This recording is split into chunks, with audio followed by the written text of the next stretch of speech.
So first of all, we have John Reid, who will be known to many of you, Professor of Clinical Psychology at University of East London, has published many, many books and research papers, is currently on the board of the Hearing Voices Network. His particular interest is in the links between what we might call psychosis and trauma. And he's been campaigning and writing out ECT for many years, has published widely on it. You can see the links in the chat. We will also be joined by Chris Harrop. Chris is a clinical psychologist working in private practice after 20 years in the NHS, published widely in the area of what we might call psychosis. He's also been the lead author or co-author on many of the recent devastating investigations using freedom of information requests into the way ECT is practiced and regulated, or in most cases not properly regulated. We are all going to be joined by Sarah Price Hancock from the States. Sarah has lived for nearly 2 years with a presumed diagnosis of severe mental illness, for which she received 116 bilateral ECT treatments, now lives with very severe delayed electrical injury. In 2017, her psychiatric symptoms were found to have a known physiological cause.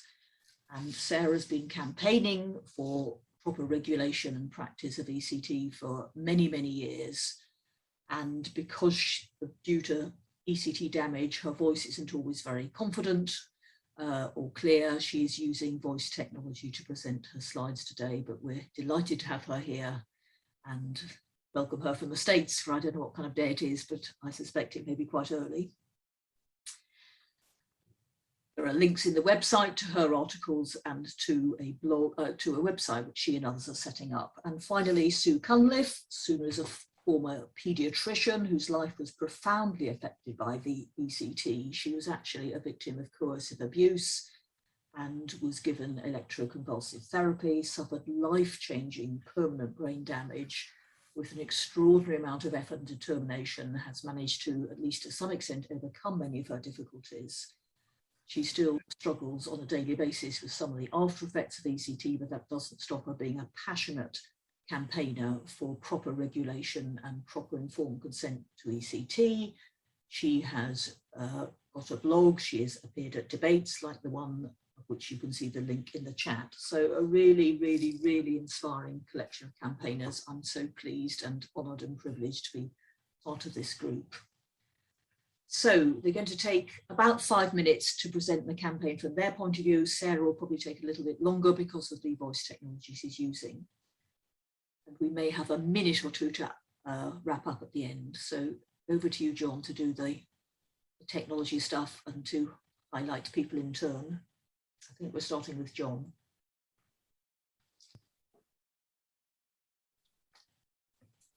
Do you want me to just go, Lucy? Just go. Yes. Hi everyone. It's just great to be with you all.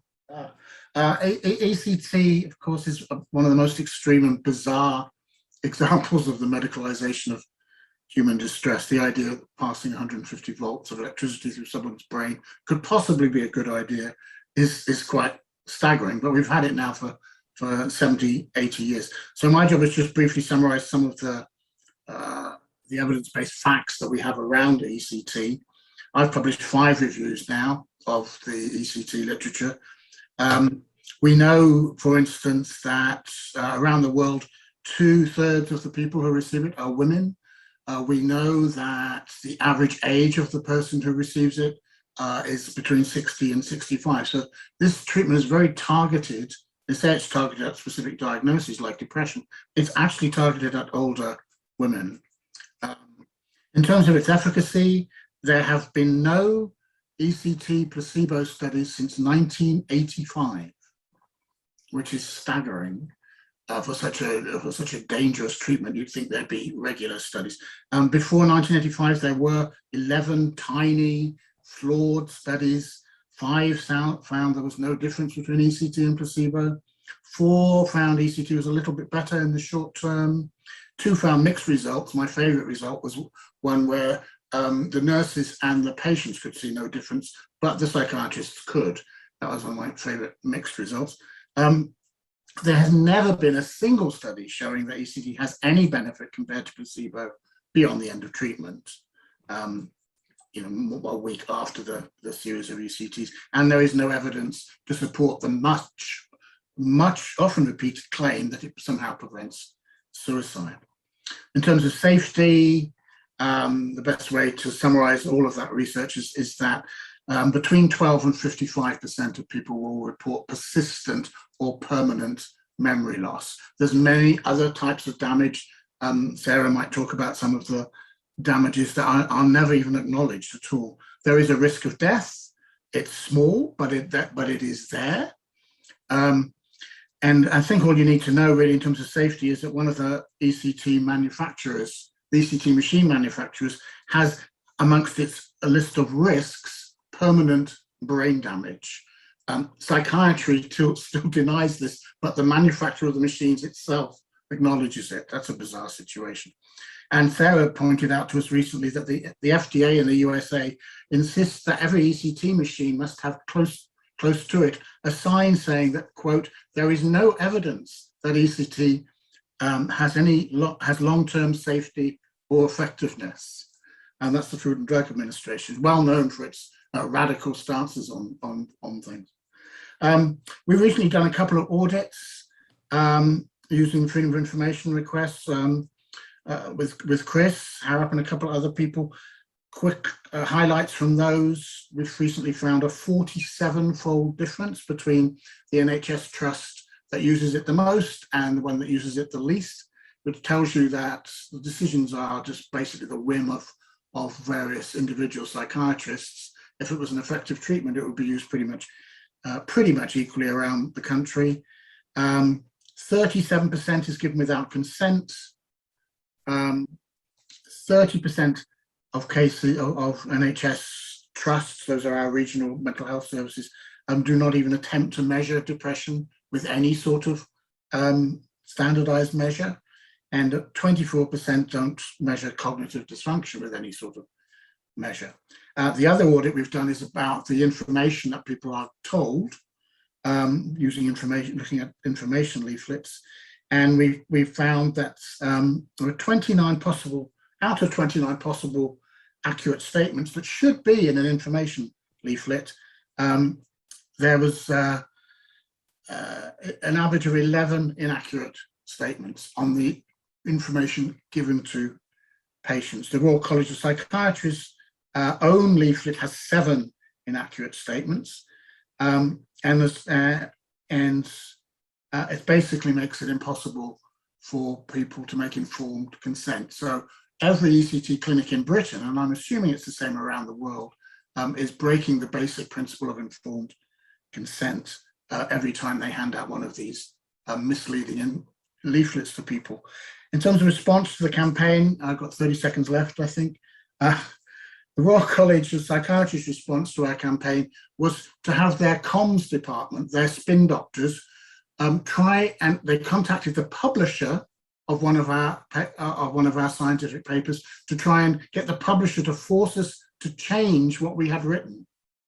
And what they wanted changing was not the methodology or the findings, but the fact that we said that the Royal College was responsible for monitoring the ECT. They wanted that statement removed so that they could not be held accountable for any of the nonsense that's going on around the country. That I've been around a long time, as you can see. I've never heard of an organization trying to suppress a scientifically published article in that way. But on a more positive note, we have managed, Sarah, Sue and I got a paper published in the Psychiatric Times in the USA, which goes to, was it Sarah, 40 or I think 50,000 psychiatrists. So I briefly summarized the research. Sue and Sarah talked about their experiences, and that's quite a major breakthrough to have the three of us, and it was get something into the Psychiatric Times, and it's in the link, I think, in the chat, and it was called ECT Dangerous on Both Sides of the Atlantic. So that was a little triumph on the way. I'll stop. Thank you, John. And we're now going to go to Sarah, I think, and Sarah has a PowerPoint presentation which John is about to show. Hi, Sarah. Unmute yourself if you want to say anything. Hi. Hi, Sarah. Nice to see you.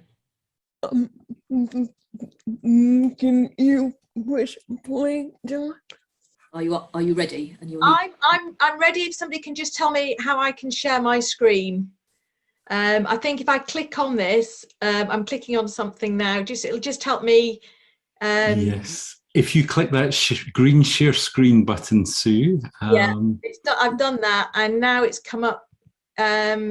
Yes, Oh, the screen is changing now. So yes, that's it. Great. That works now. So if I change slides, can everyone see that? Okay. Yes. So Perfect. thank you very much, everybody, for having me. I've basically my time has been spent looking at how come the Royal College of Psychiatrists and ECT units get away with things. So I've been investigating ECTAS and the CCQI, and I decided that they've developed a great art of information manipulation.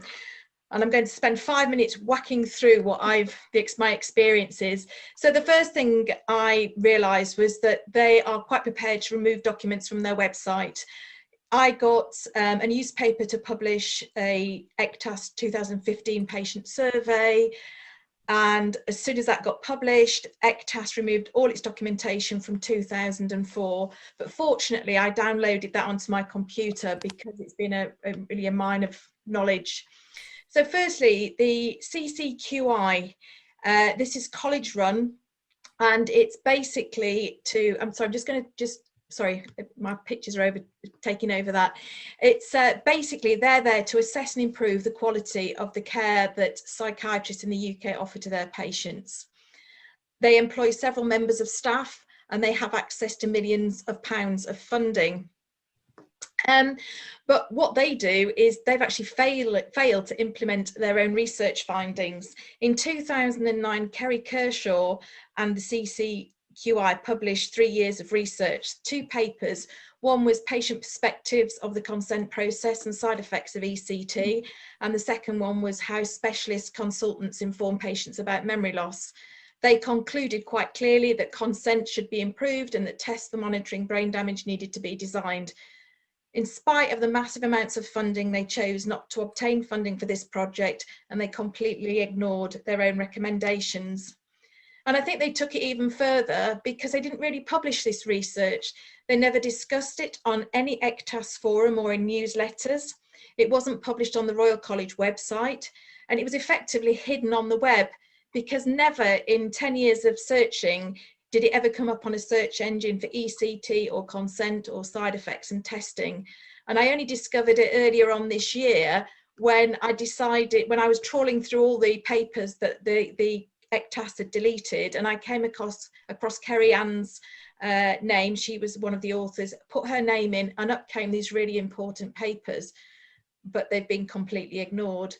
Then ECT accreditation service run by the Royal College of Psychiatrists started in 2004. Let's have a look at sort of their antics. So they, you know, in 2004, they basically said that if ECT was ever legislated against, it would be because of a failure to supervise and monitor it correctly. And the chairman of ECTAS said that ECTAS was there to ensure that ECT was given appropriately, safely, and with due concern to a patient's consent and dignity. That sounds great.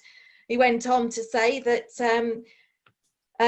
he would say that ECTAS is an example of good practice and excellent clinical governance. So again, I started investigating this to try and understand what had happened to me and how it could have happened. And it all comes down to words. And so they say, ECTAS says that we accredit services who can demonstrate a high level of compliance with our, and I've put in brackets, chosen quality standards, and that will become apparent in a minute. They have hundreds of standards, and they've put them into 3 different categories. And type 1, to be accredited, you have to get 100% of all type 1 standards. And they've identified these standards because they say that, you know, if these standards aren't met, then it would pose a significant threat to patient safety, their rights, their dignity, and it could breach the law. So that all sounds great.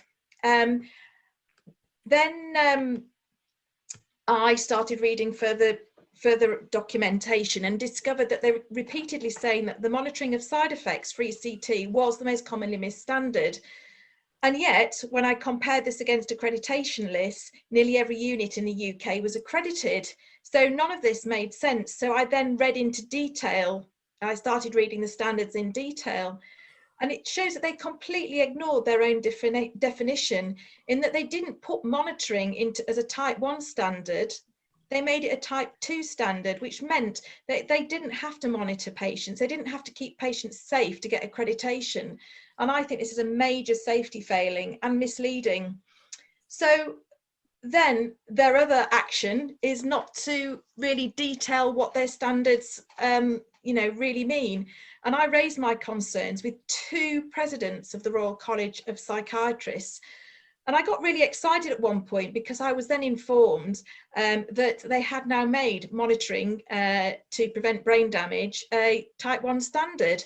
But then when I read the standards, they didn't specify what monitoring meant. So effectively, it's a tick box exercise. So if a unit decides that monitoring a patient means asking them if 2 + 2 = 4, they get a tick in the box that said they're monitoring, and therefore they get an accreditation. And as John has shown, consent is a type 1, but they just have to say they're consenting patients to get accredited. It doesn't matter what information they give to people at all. And then another way of manipulating the standards is that you can completely ignore patients' needs. So patients like myself, we experience injuries, they're never diagnosed, and we never get treatment. But rehabilitation is a type 3 standard, and hence is never needed for units to be accredited. So after my quick ramble, my conclusion is that neither ECTAS nor the CCQI are fit for purpose, and this has wider implications for all NHS accreditation services. It appears to be a complete waste of money, and my work suggests that these services depend on the integrity of the Royal College of Psychiatrists. Evidence demonstrates that both ECTAS and the CCQI, actually these systems are more able to hide failings instead of highlighting them and bringing improvements, and that the actions by the Royal College of Psychiatrists do not show a willingness to improve key standards to ensure safety and consent. And I think accreditation misleads patients and hospitals, and when patients complain, like myself, ECTAS accreditation is used as a shield to protect the units, and they prevent investigations. So sorry, that's been a bit of a whistle-top tour, but thank you very much for listening, and I hope it makes sense. That was fantastic, Sue. What a lot of information you managed to get into that. Sorry, might have been a bit rushed, but it was brilliant. It was brilliant. We'd all like to have more time, because we all feel very passionately about this and there's so much to say, but you've clearly conveyed the message that, I mean, this is very, very dodgy stuff, and your detective work has dug out some of the dodgiest stuff. It's a bit like cat and mouse. Whatever we do, they do something else and make people believe that they're doing something, but actually it's a completely insignificant move. Yeah, it's all window dressing. Yeah. Yeah. We know that. Thank you. I think, Sarah, your presentation is now ready to go. So. Okay, I'll just cue that. Thank you, Sarah, for that update. Here we go. You want to say anything, Sarah? You'll have to unmute yourself, or we just go with it. Let's go. This brief presentation covers why every patient has a uniquely different ECT experience, what device manufacturers mean when they warn that ECT can cause brain damage, discuss how ECT qualifies as a repetitive, mild or moderate, traumatic brain injury, discuss the importance of looking at ECT as repeated electrical injury, and understanding how the damage impacts life after treatment. When talking about ECT, we must remember, not all ECT is the same, because of the number of variables involved in generating the electrical field strength, or what we can think of as the electrical dose, and the circumstances under which it is generated. Let's take a look at how many unregulated variables are involved in creating an electrical dose. Keep in mind, psychiatrists have specialty training in human biology, not the physics of bioengineering. Variables include the current strength. It is fixed at either 800 or 900 milliamps, depending on the device. Yes, You heard correctly, every device in every country has different electrical dosing capacity, even when made by the same manufacturer. Fixed amperage is an arbitrary number without clinical or scientific rationale. Pulse width and pulse type. Frequency is an important variable. The Hertz setting determines how long the current is pulsed through the brain. Depending on Hertz settings, it could be pulsed for up to 8 seconds. Charge. Voltage. Modern ECT machines produce different voltages. Meta is 250 volts. Symatron generates 450 volts. To continue with variables, percent of power. Where are electrodes put on the head? In bilateral electrode placement, the charge's focus is the interior of the frontal lobes and brain stem. Additional variables include how much electricity was given to a patient compared to the dose needed to cause a seizure, how long the brain was exposed to the pulsed charge, how long each seizure lasted, how long did the brain activity turn off before it restarted, which medicines are in the blood during ECT. Medicine and anything else in the blood is delivered at a cellular level, amplifying their effects.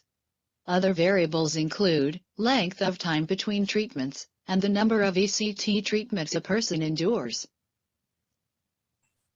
This is a screenshot of the 2018 regulatory update for the Symatron ECT machine. It was published within days of the confidential settlement in an American federal court case against the device manufacturer.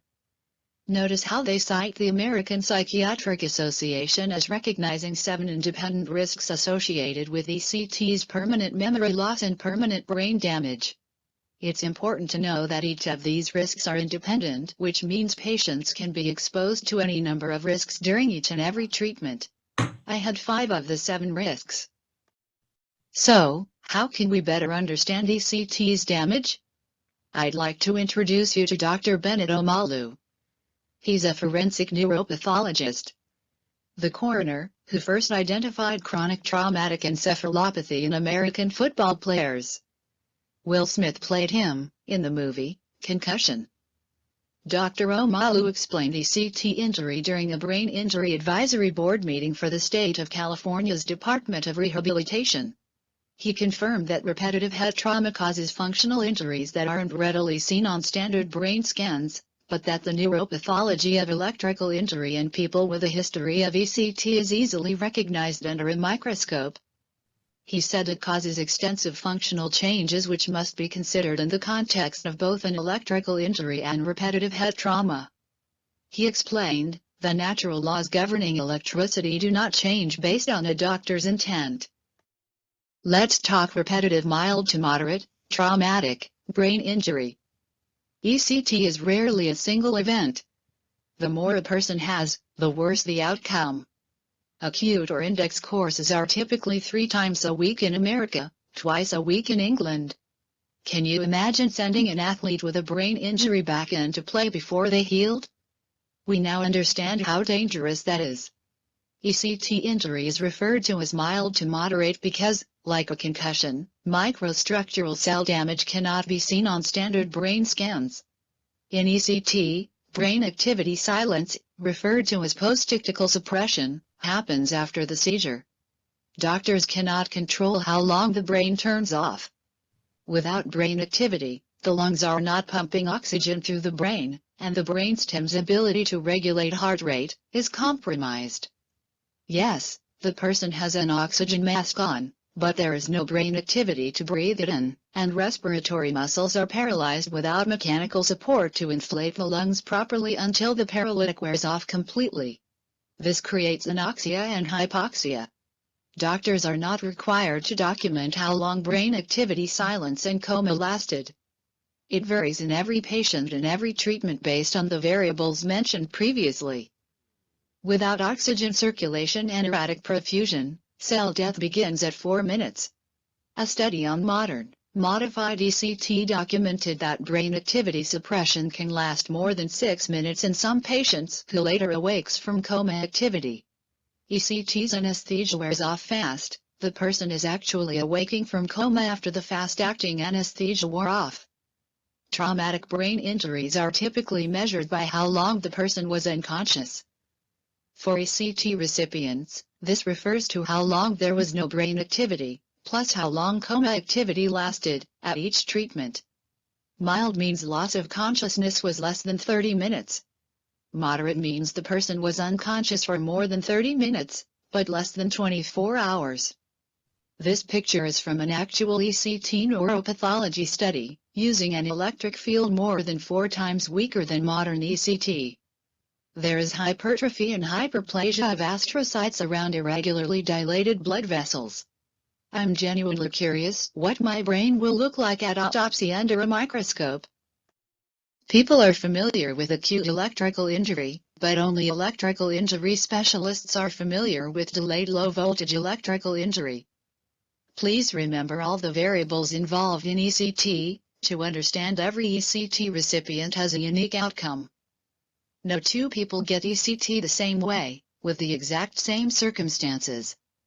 Electrical injury and violent seizure activity can potentially cause pathological neurogenesis, reactive gliosis, demyelinization, perivascular hemorrhage, chronic microbleeding, cerebral anoxic injury, vascular problems, stroke, changes in brain metabolism, acquired channelopathies, reversible or irreversible electroporation, leaky blood-brain barrier, leaky blood cerebrospinal fluid barrier, major adverse cardiac events, and death. Delayed low-voltage electrical injury typically begins emerging with unexplained neuromuscular episodes long after shock. It can happen anywhere from several months to more than a decade after low-voltage shock. Repeated exposure to pulsed, high-energy fields changes how the body uses sodium, potassium, calcium and other electrolytes.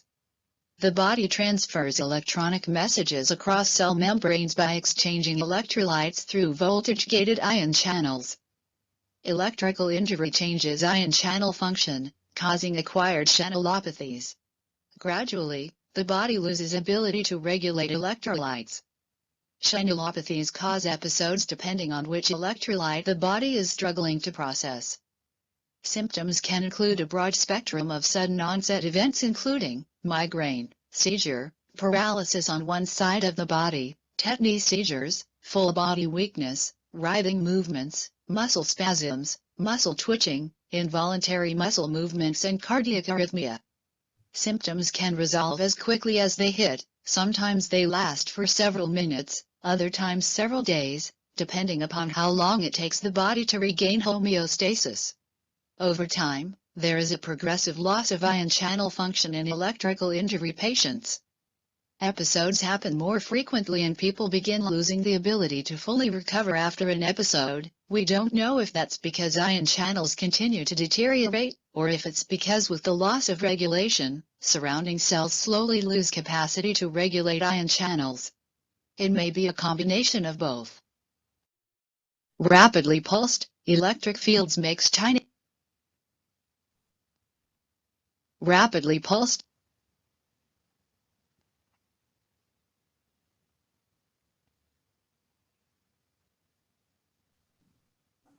I'm just checking the site and see where we are. The cumulative effects of cellular microstructure damage is likely why, after more than 80 years of ECT use, now the US FDA requires device manufacturers to put warnings in their user manuals and hospitals to display warnings that ECT's long-term safety and efficacy is not proven, and long-term follow-up may be needed. Psychiatrists are not routinely taught the neuropathology or histopathology of ECT, neither are neurologists. This makes it nearly impossible for ECT recipients to find appropriate long-term follow-up recommended by the FDA. Doctors who deny damage caused by ECT highlight gaps in their medical education which cause major problems for people navigating life after ECT. In conclusion, each year more than 2 million people begin their life after ECT.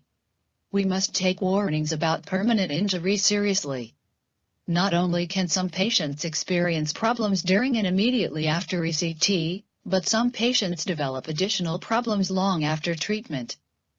Dr. Bennett Omalu said that further exploration into the needs of those impacted by ECT's functional brain injuries is necessary to improve quality of life after ECT.